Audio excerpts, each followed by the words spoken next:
I do want to talk a little bit about Mike Williams to the Chargers, because I honestly don't know what to think about this, because Williams just didn't have it last year. I don't know how else to put it. He was 100th among 103 qualified receivers in target rate per route. He did not earn targets last year. That is a giant red flag. But he's coming back to the Chargers. Obviously, the Chargers were trying to use Quentin Johnson down the field last year, and he had his moments and he had his spots, but we still saw some of the concerns that we have with Quentin Johnson. He only caught 40% of his targets, 15 or more yards downfield, which is 70th among qualified receivers. So you could think that Williams would be better in that role as kind of like a compliment to McConkey. You would think that, if Williams could get back to being Mike Williams, that would be great. But like, it's really hard to discount what we saw last year with two different teams as he was coming back from injury. And he just didn't get routes with the Steelers when they needed it, and didn't get targets whenever he was on the field. And those are just both massive, massive red flags. Yeah, he's just a guy I would kind of earmark as just being a role player at this point. Just not being a full-time player and coming in as a rotational guy, maybe a red zone threat. But I don't see him at age 31. Hasn't had 1,000-yard season since he was at 27 in 2021. I think it's just basically he's going to be a bit player, right? Like a lot like DeAndre Hopkins in Baltimore. Like he's going to be a part-time player, have a role in certain spots, but not. I would be shocked if Mike Williams actually outsnaps Quentin Johnston.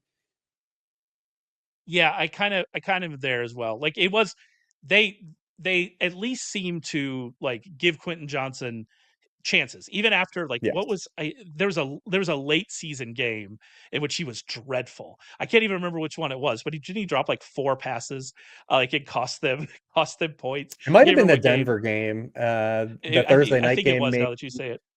Yeah. It was dreadful. And then he still kept getting chances. So that's promising for Johnson.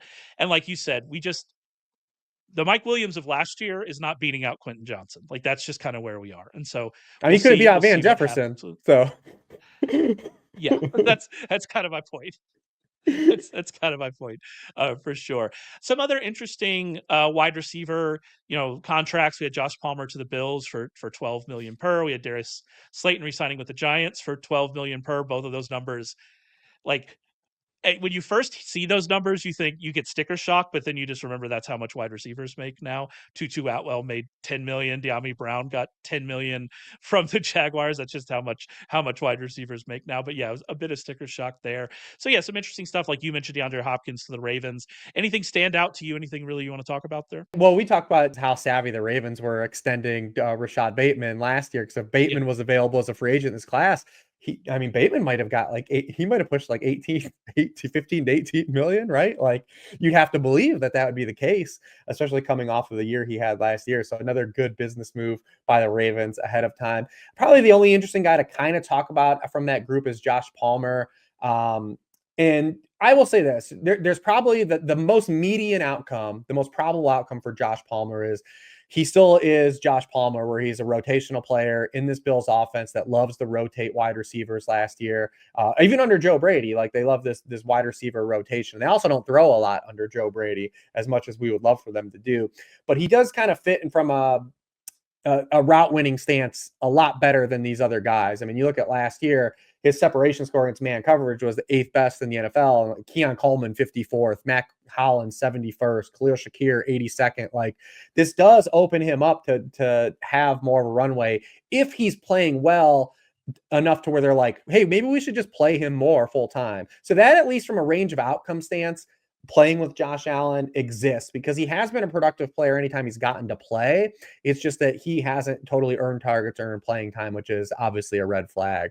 But definitely from a range of outcome stance, I think that he has maybe a little more upside where you can talk yourself, like you said, in these early drafts of saying like, I'll add him and kind of just see where some things fall. Probability wise, he just ends up being a rotational guy and a spot player, but it at least exists now in the range of outcomes paired with a good quarterback that there could be a larger run out as well. I think like Josh Palmer didn't force the issue in earn targets. Again, to be fair, he was behind good receivers when that was happening. Also, to be fair to him, he's averaged 9.5 and 9.0 yards per target over the last 2 years. Those are good numbers. You mentioned that his ability to get open against man. Like I could see a scenario here where we all love Khalil Shakir, but as you say, Khalil Shakir is a specific type of player, right?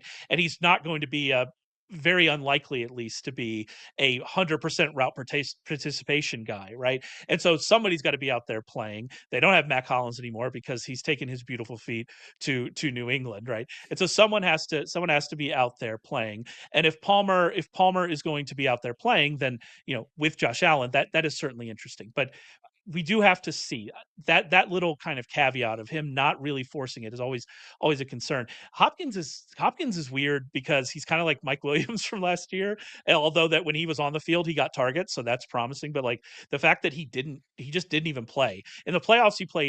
Ran a route on 36% of the Chiefs dropbacks. Like, are the Ravens just going to use him in that way? Is he just going to be situational, use him in the red zone? If so, obviously there's no fantasy value there. But also 2 years ago, he was like the clear alpha wide receiver one for the Titans and Will Levis.